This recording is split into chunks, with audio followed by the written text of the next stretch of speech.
seul comme ça. Dès que je suis arrivé, je suis descendu tout près là. J'étais dans un maquis en attendant que le spectacle commence. J'étais assis là. J'ai remarqué que non, à Abidjan, les gens ont les problèmes. Le gars, il est assis seul dans le maquis là. Et puis à chaque fois, lui-même là, il parle et puis il se répond à lui-même. C'est la première fois que moi je vois ça. À chaque 5 secondes, le gars il a arrêté, il est assis quoi. Et puis il fait. Quand il tourne un peu, il fait. Après tu le vois, il fait. Il tourne jusqu'à et puis il fait.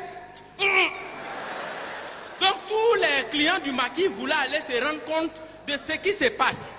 Quand ils se lèvent, ils s'en vont se renseigner. Quand ils reviennent, eux tous, ils commencent à faire la même chose.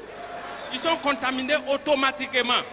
Au point où, quand tu passes devant le maquis, tu as l'impression que c'est une chorale qui est en train de chanter.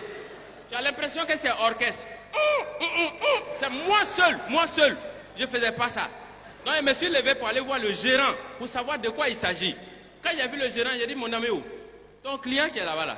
Qu'est-ce qui se passe? Et puis, depuis, il est là, il fait, et puis les gens sont là, ils font la même chose. Il dit, hé, mon ami, ça là, si elle t'explique, tu as fait la même chose. J'ai dit, moi? Il dit, oui. J'ai dit, bon, explique-moi. Quand j'ai tendu mon oreille, il m'a dit, son problème là, il dit, il enceintait sa belle-mère. J'ai dit, il dit, c'est pas fini, hein? C'est pas fini, hein? Envoie ton oreille encore. Il dit, il se demande s'il doit dire à son beau-père. Il dit, ah, voilà pourquoi depuis là, il fait ça.